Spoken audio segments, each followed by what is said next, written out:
ಎಲ್ಲರಿಗೂ ನಮಸ್ಕಾರ. ನಾನು ಲಲಿತಾ. ಆಹಾರ ಶ್ರೀ ಚಾನಲ್ಗೆ ತಮಗೆಲ್ಲರಿಗೂ ಸ್ವಾಗತ. ನಾನಿವತ್ತು ಬಾಳೆಕಾಯಿ ಫ್ರೈ ಮಾಡೋದು ಹೇಗೆ ಅಂತ ತೋರಿಸಿಕೊಡ್ತಾ ಇದ್ದೀನಿ. ಹಾಗೆಯೇ ಬಾಳೆಕಾಯಿ ಸಿಪ್ಪೆಯನ್ನು ಸುಲಭವಾಗಿ ಯಾವ ರೀತಿ ತೆಗಿಬೇಕು ಅನ್ನೋದನ್ನು ಕೂಡ ನಾನು ನಿಮಗೆ ತೋರಿಸಿಕೊಡ್ತಾ ಇದ್ದೀನಿ. ದಯವಿಟ್ಟು ಯಾರೂ ವಿಡಿಯೋನ ಸ್ಕಿಪ್ ಮಾಡದೆ ನೋಡಿ. ಹಾಗಿದ್ರೆ ಬನ್ನಿ ಈ ಬಾಳೆಕಾಯಿ ಫ್ರೈ ಮಾಡೋದು ಹೇಗೆ ಅಂತ ನೋಡೋಣ. ಇಲ್ಲಿ ಒಂದು ಬೌಲ್ ತೊಗೊಂಡಿದ್ದೀನಿ. ಈ ಬೌಲ್ನಲ್ಲಿ ನಾನು 5 ಟೀ ಸ್ಪೂನಷ್ಟು ಖಾರ, ಹಾಗೆಯೇ 3/4 ಟೀ ಸ್ಪೂನಷ್ಟು ಇಲ್ಲಿ ಉಪ್ಪು, ಕಾರ್ನ್ಫ್ಲೋರ್ 3 ಟೀ ಸ್ಪೂನಷ್ಟು, ಅರಿಶಿನ 1/4 ಟೀ ಸ್ಪೂನಷ್ಟು, ಗರಂ ಮಸಾಲ 1/4 ಟೀ ಸ್ಪೂನಷ್ಟು, ಜೀರಿಗೆ ಪೌಡರ್ 1 ಟೀ ಸ್ಪೂನಷ್ಟು, ಆಮ್ಚೂರ್ ಪೌಡರ್ 1/4 ಟೀ ಸ್ಪೂನಷ್ಟು, ಚಾಟ್ ಮಸಾಲ 1/4 ಟೀ ಸ್ಪೂನಷ್ಟು. ನಿಮಗೆ ಇದರಲ್ಲಿ ಯಾವುದಾದ್ರೂ ಒಂದು ಮಸಾಲೆ ಇಲ್ಲ ಅಂದರೆ ಇದನ್ನು ಸ್ಕಿಪ್ ಮಾಡಬಹುದು. ಈಗ ಇದನ್ನು ಚೆನ್ನಾಗಿ ಮಿಕ್ಸ್ ಮಾಡಿಕೊಳ್ಳಿ.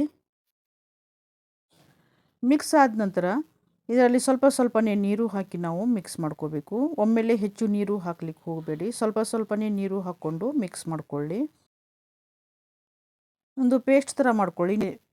ನೀರು ಬೇಕು ಅನಿಸಿದರೆ ಮತ್ತೆ ನೀರು ಹಾಕಿ ನೀವು ಮಿಕ್ಸ್ ಮಾಡ್ಕೊಳ್ಳಿ. ಇವಾಗ ಇಲ್ಲಿ ಬಾಳೆಕಾಯಿ ಫ್ರೈ ಮಾಡಲಿಕ್ಕೆ ಪೇಸ್ಟ್ ರೆಡಿಯಾಗಿದೆ. ಈಗ ನಾನು ಬಾಳೆಕಾಯಿ ಸಿಪ್ಪೆಯನ್ನು ಹೇಗೆ ತೆಗಿಬೇಕು ಅನ್ನೋದನ್ನು ನಿಮಗೆ ತೋರಿಸಿಕೊಡ್ತಾ ಇದ್ದೀನಿ.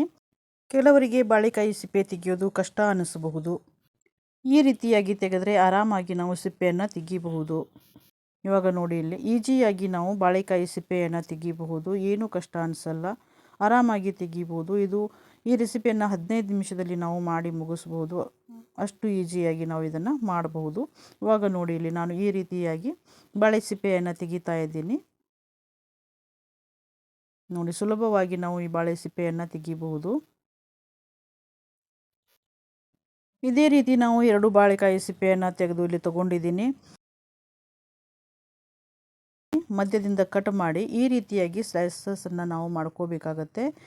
ಸ್ವಲ್ಪ ದಪ್ಪನೂ ಅಲ್ಲ, ಬಹಳ ತೆಳ್ಳಗಿನೂ ಅಲ್ಲ, ಆ ರೀತಿಯಾಗಿ ಸ್ಲೈಸಸನ್ನು ಕಟ್ ಮಾಡ್ಕೊಳ್ಳಿ. ಇವಾಗ ನೋಡಿ, ಇಲ್ಲಿ ಈ ರೀತಿಯಾಗಿ ನಾನು ಸ್ಲೈಸಸನ್ನು ಕಟ್ ಮಾಡ್ಕೊಂಡಿದ್ದೀನಿ. ನಿಮಗೆ ರೌಂಡ್ ಬೇಕಂದರೆ ರೌಂಡನ್ನು ಕೂಡ ಮಾಡ್ಕೋಬೋದು, ಆದರೆ ರೌಂಡ್ ಅಷ್ಟು ಚೆನ್ನಾಗಿರಲ್ಲ. ಈಗ ಈ ರೀತಿಯಾಗಿ ಉದ್ದಕ್ಕೆ ಮಾಡ್ಕೊಳ್ಳೋದು ತುಂಬ ಚೆನ್ನಾಗಿರುತ್ತೆ.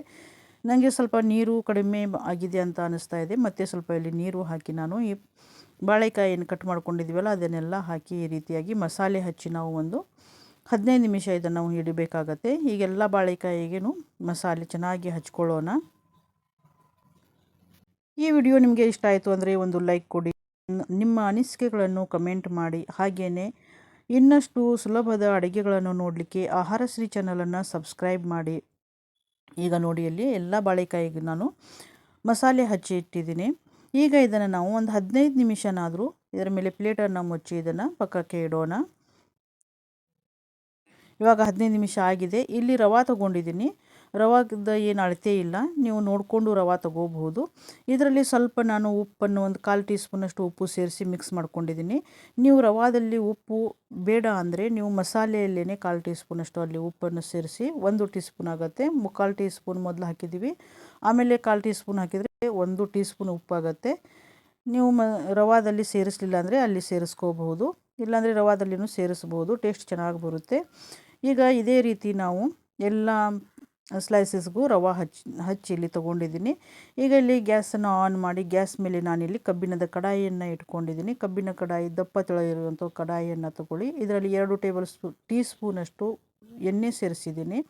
ಎಣ್ಣೆ ಸೇರಿಸಿ ಇದೇನು ಸ್ಲೈಸಸ್ ನಾವು ರೆಡಿ ಮಾಡ್ಕೊಂಡಿದ್ದೀವಲ್ಲ ಅದನ್ನು ಒಂದೊಂದಾಗಿ ಈ ರೀತಿಯಾಗಿ ಇಟ್ಟು ಇದರ ಮೇಲಿಂದ ಮತ್ತೆ ನಾವು ಎಣ್ಣೆಯನ್ನು ಹಾಕಿ ಫ್ರೈ ಮಾಡಬೇಕಾಗತ್ತೆ.